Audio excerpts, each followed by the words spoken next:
Hello बच्चों, good afternoon.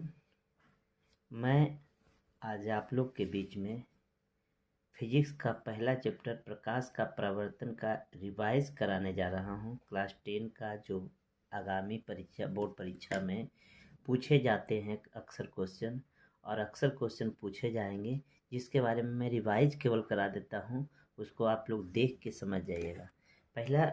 आपको पहले बता देता हूं कि प्रकाश का परावर्तन, जिसमें हम प्रकाश के स्रोत बताएंगे, प्रकाश के स्रोत के बाद प्रकाश क्या है, किरण पुंज क्या है और प्रकाश का परावर्तन क्या है, इसका सचित्र वर्णन करें।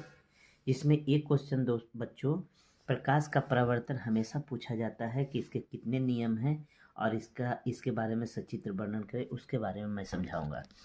तो बच्चों, मैं सबसे पहले प्रकाश के परावर्तन बताने से पहले मैं पहले प्रकाश बता देता हूँ।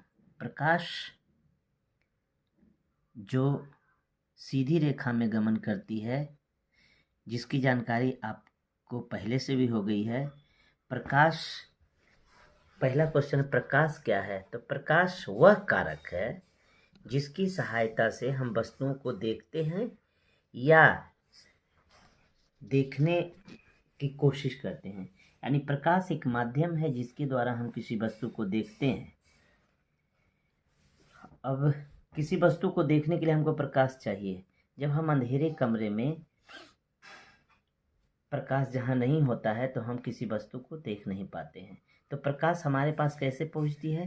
प्रकाश हमारे पास परावर्तित होकर पहुँचती है। जब हम किसी वस्तु पर, जैसे मान लीजिए कि कोई वस्तु है, मान लीजिए कि ये कोई ऑब्जेक्ट बनाए, ये कोई किताब है मान लीजिए, और जब इस पर प्रकाश पड़ता है, ये हमारी आँख है, और जब इस पर प्रकाश पड़ता है, इस पर प्रकाश, सूर्य का प्रकाश आकर पड़ा, और प्रकाश आने के बाद ये परावर्तित होती है, परावर्तित होकर हमारी आंखों तक दिख आती है, तब हम किसी वस्तु को देख पाते हैं।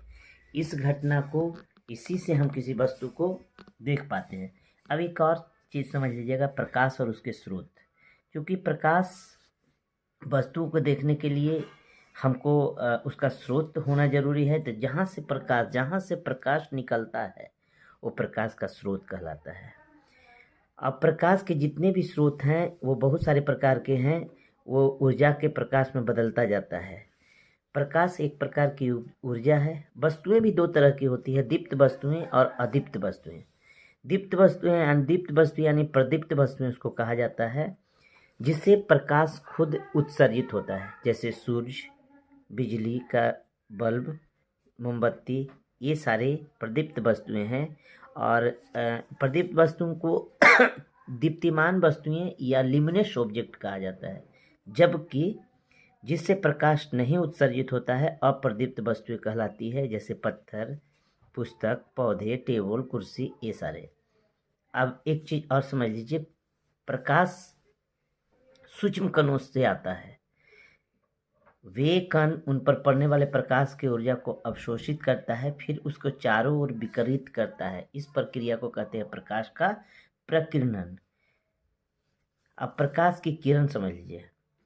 किरण जो होता है किसी भी प्रदीप्त पदार्थ, जैसे प्रदीप्त पदार्थ अभी बताए हम आपको कि प्रदीप्त पदार्थ दो तरह की होती है, एक प्राकृतिक होती है और एक मानव निर्मित।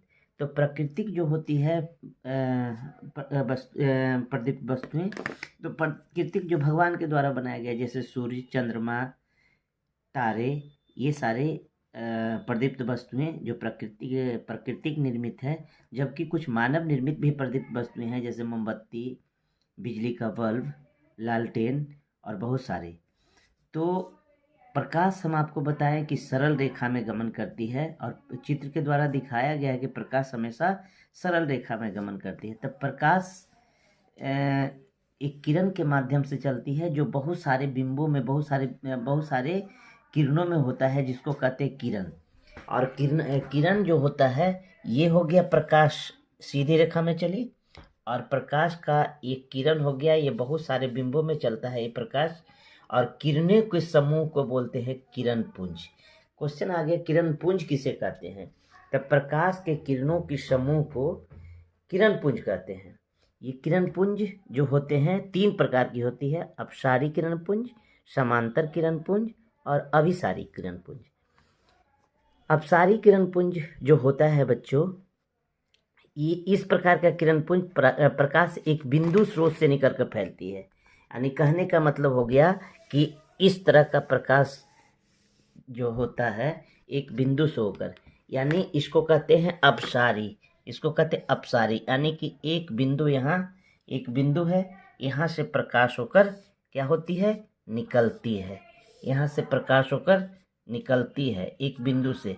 जैसे जो प्रकाश, ये जो बिंदु है जहाँ से प्रकाश निकलती है उसको हम बताए थे, इसको कहते हैं प्रकाश स्रोत।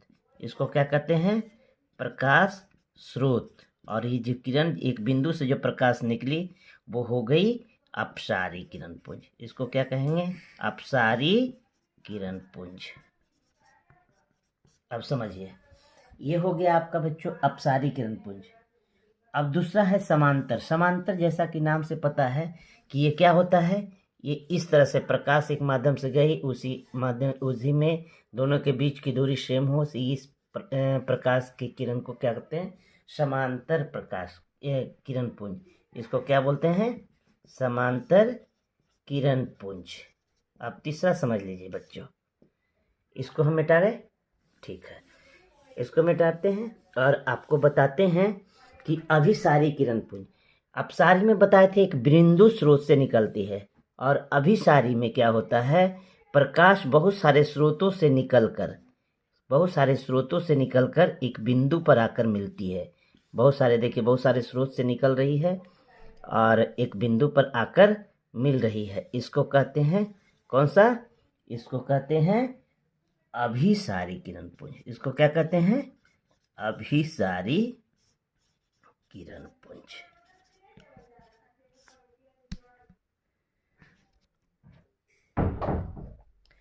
हाँ बच्चों, मैं आपका तीसरा क्वेश्चन बताने जा रहा हूँ कि प्रकाश का परावर्तन क्या है, या इसका सचित्र वर्णन करें।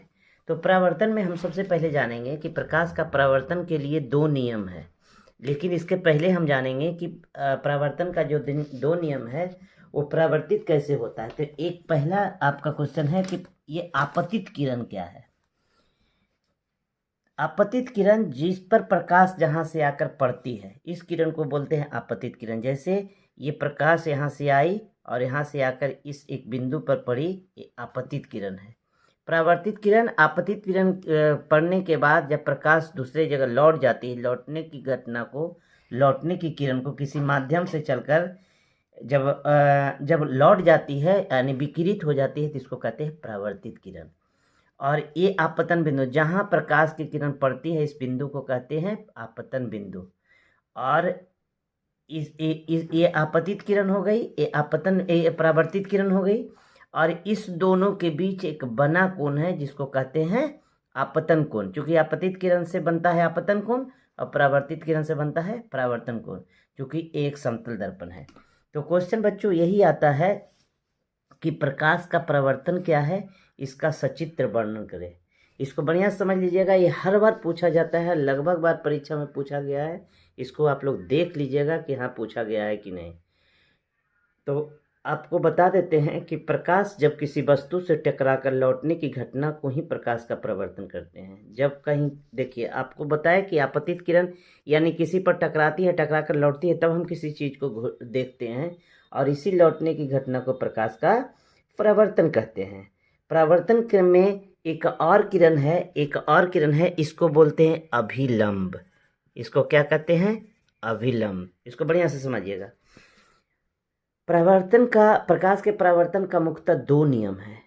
एक आपतित किरण, परावर्तित किरण एवं आपतन बिंदु पर खींचा गया लंब, तीनों एक ही तल में होता है।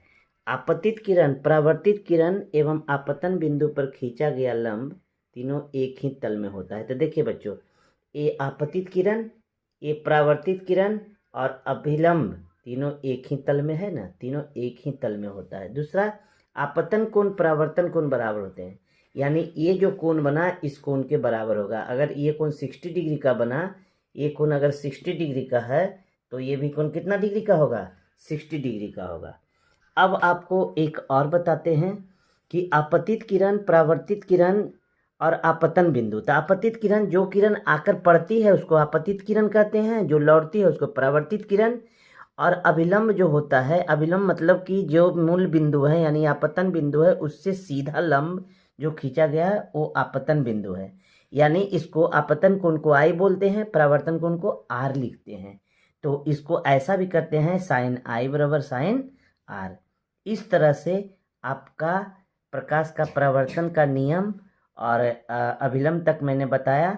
अगले अध्याय में यही बताऊंगा कि प्रतिबिंब क्या है, समतल दर्पण पर कौन सा प्रतिबिंब बनता है, प्रतिबिंब कितने प्रकार के होते हैं, और प्रतिबिंब जो प्रकार के होते हैं तो कहाँ कोई वस्तु को गोलीय दर्पण क्या होता है, गोलीय दर्पण का ध्रुव क्या है, वक्रता केंद्र क्या है, वक्रता त्रिज्या क्या है, मुख्य अक्ष क्या है, और उसके बाद हम वस्तु को कहाँ रख के यानी फोकस पर रखते हैं तो कर प्रतिबिंब उसका क्या बनेगा, उसका एफ और सी के बीच फोकस क्या है, ये सारे चीज़ बताएंगे। बच्चों मेरे वीडियो को देखिएगा, लाइक कीजिएगा, सब्सक्राइब कीजिएगा, तब हमें भी मनोबल मिलेगा और मैं आपको बनाऊंगा। अगर आप मेरे वीडियो को लाइक सब्सक्राइब सब नहीं कीजिएगा तो मेरा मनोबल फिर टूट जाएगा, मैं वीडियो फिर नहीं बनाऊंगा। इसलिए बच्चों मेरे मनोबल को आप बढ़ाते रहिए, लाइक कीजिए, सब्सक्राइब कीजिए। धन्यवाद।